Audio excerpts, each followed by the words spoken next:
Агайын туугандар, сөздү улайлы.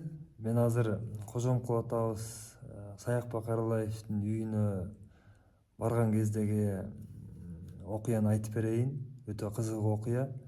Абдулда Белеков деген ошол убакта журналист, кийин акын катары белгилүү болду. Кожомкул аттуу поэма, дастан жазган инсан. Ошо Саякбак Аралаевдин үйүнө 1955-жылы жай айларында барып калган экен. Барса эле ушун килейген көлөч турат дейт. Анан шашып ушул эле үйдүн ичине киргенге аракет кылдым дейт. Ушундай көлөчтү кийген кандай инсан болду экен деп. Кирип барсам эле дейт, ушу керебетте Кожомкул болгон жатыптыр, уктап атыптыр дейт. Ушу керебеттен эмеси буту ашып калган, анан этегине мындай табуретка коюп коюптур да, отургуч. Анан сакен башында турат дейт, баш жагында. Анан түштө кой дейт, акырын деп. Анан ошо менен Кожомкул ата ойгонгуча эч үн сөздөбөй турдук дейт. Баягы ойгонгондо эле өйдө турар менен журналисттик замашка бар да, анан көп суроо берип койдум окшойт дейт. Ал эле бул эле ат көтөргөнү, төөнү аздан сууруп чыкканы, таш көтөргөндөрү, деги эле балбандыгы жөнүндө кызыгып эле сурап атам дейт. Анан ошондо жеңин көтөрдү дейт да. Жеңин көтөрүп эле балам деди дейт. Ушул жең бир кезекте карууга толуп турчу эле. Азыр карачы, шалбырап бош калды. Азыр сүйлөгөнгө да дарманым келбей турат. Бир ай ооруканага жатып чыктым эле. Могул тоону ашып барсаң деп тоону көрсөттү дейт. Суусамыр деген жер бар, үйүмө барсаң бир айтып берем деп. Дейт, ошо менен калдым дейт да. Ошондо көрсө Кожомкул атаны биринчи жана акыркы жолу көргөн экенмин дейт. Ошол эле жылдын күз айында, октябрь айында некролог чыкты дейт. Кыргызчасы Азакат болуп калат. Ошо Азакатты Кызыл Кыргызстан деген гезиттен окуп калдым дейт. Ошондо ал Азакатты окуш мен үчүн өтө оор болду деп эскергени бар да. Муну гезит беттерине да жазган. Мен ал киши менен сүйлөшүп калдым телефон аркылуу. Тилекке каршы ден соолугу. Мен да ал киши менен баарлашып сүйлөшүп, мындай кезигейин деген кезде ал кишинин да ден соолугуна байланыштуу жолуга албай калдым. Өмүр деген, тагдыр деген ушундай экен. Бир кездерде ал киши Кожомкул атабыз менен сүйлөшө албай калса, ден соолуктун айынан, мен дагы ушул Кожомкул атабызды бир кезде көрүп сүйлөшүп калган инсан менен жолугайын десем, анын ден соолугуна байланыштуу ошол сүйлөшө албай калгам. Бул ушул 2014-жылы сүйлөшкөм, 2015-жылдары ал киши өтүп кетти окшойт. Деги эле андан кийин, анан каза болгондон кийин кызыгуусу артып, урук туугандарынан сурап, ал киши даректүү эмес, ошол өзүнүн акындыгына салып, анан Кожомкул деген поэма, дастан жазып чыккан да. Абдан жакшы жазган, мага абдан жагат. 15-16 жаштарымда ошол поэманы окуп алып, мен ушундай кишинин урпагы экениме сыймыктанып, көзүмө жаш алганым эсимде. Саякбай Каралаев биздин атактуу алып манасчыбыз менен мамилеси абдан жакшы болгон, мындай достук мамилеси болгон деп айтсак болот. Саякбай Каралаев мен Манастын образын ушул кожокемен алам. Дене түзүлүшү, баскан турганы, сүйлөгөнү, негизи эле келбети ошол абдан окшош. Мен образды ушул кожокемен алам деп көп айтчу экен. Исхак Разаков Кожомкул атабызга үй бермек болот.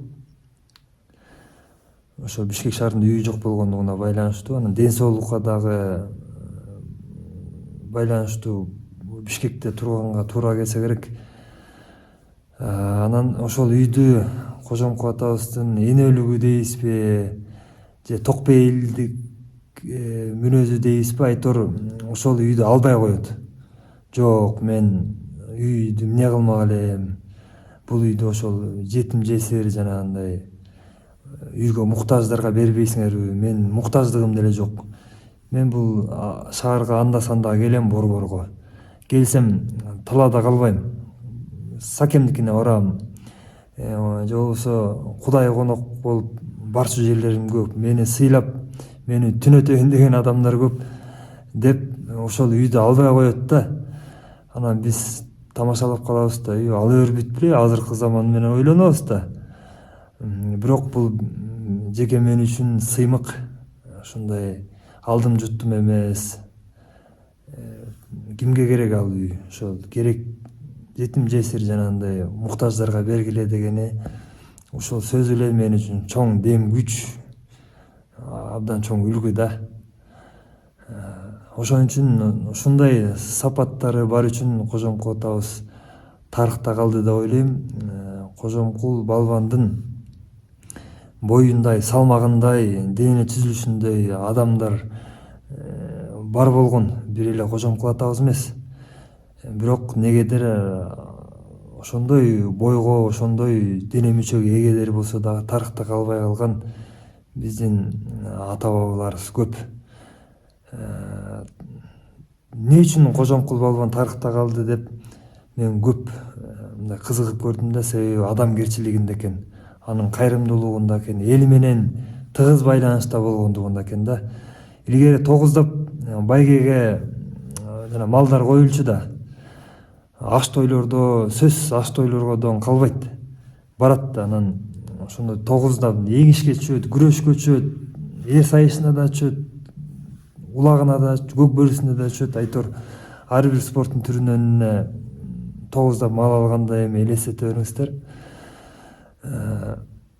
Бирок ошончо малды утканы менен үйүнө айдап барчу эмес экен да, эң кызыгы да. Мени таң калтырганы, жогоруда айтып өткөндөй эле ошол убакта сыймыктандырганы дагы ушул окуялар да.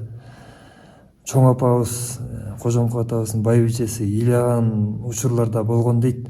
Айланайын кожоке, сен маңдай териң менен бул байгелерди утуп атасың да, уурдап алган жоксуң, бирөөнүкүн тартып алып аткан жоксуң. Жана жылкы чапчы деп коет го илгери, жылкы чап алган жоксуң. Ушул өзүң уткан байгеден үй бүлөңө деле, үйүңө да алып кел да десе, Кожомкул атабыздын жообун карабайсызбы? Ошол жакта бейбечаралар көзүн жалтыратып, мени карап, менден үмүттөнүп турса, анан мен ошол малды кантип, кайсы бетим менен айдап кетип калам деп айтчу экен да. Айылдаштары дагы сөкчүкен тең туштары бар да, айылдаштары да күтөт. Кожомкул баланча ашка кеттиле, баланча тойго кеттиле, мал жан менен, байге менен келет деп. Келсе эле эчтегеси жок, чычка кулагы жок келет дейт, мындайча айтканда. Анан кураган төөдөп сөкчү экен да. Бизге деле ала келбейсиңби, айылыңа деле? Үй бүлөңө, айылыңа бирдеме ал, чычка кулак болсо да ырымдап алып келди десе, жолдон артпаса эмне кылайын? Бейбечаралар жолумдан тосуп чыгып сураганда бербей коюшка мүмкүнчүлүк болгон жок депчи. Менин ушул окуялар көзүмдөн окканда көзүмөн жаш чыгып кеткен учурлар болду да. Биз да ошондой кайрымдуу болсок экен, алган эмес берген колдордон болсок экен деп дайыма тилеп келем. Эми Кожомкул атабыз өзүнүн урпактарына деле, бир гана урпак эмес, өзүнүн балдарына деле жаратылуу мындай дүнүйө, байлык калтырып кетпептир. Атанын байлыгы балага жукпайт деген сөз бар го. Элде болсо, анан акылыңар болсо, өзүңөр таап, көбөйтүп, жаныңарды багып кетесиңер дегендей. Айтканын деле укпайм, бирок ошондой ой жүгүртүү менен ал киши жашап өтсө керек да. Болбосо жана тогуздап байге утуп атат. ошончо жүздөгөн өмүрүнүн аягына чейин миңдеген бодомалдарды койгозуу эчки булагынын утту да ошонун баарын дүнүйө кылып жыйнай бергенде жыйнай берсе деле болмок. Бирок ал киши антпептир да, кайран киши. Кайран атабыз жаткан жери жайлуу болсун. Качандыр бир убакта биз да ошондой жакшы иштерибиз менен урпактарыбыздын эсинде калалы, тарыхта айтылып жүрөлү деген тилекте жүрөбүз. Жарым тилек жарым ырыс дейт. Кудай тилегибизге жеткирсин. Азырынча ушун менен бүтүрүп туралы, дагы ылайыгы келгенде окуялардан айтып турабыз.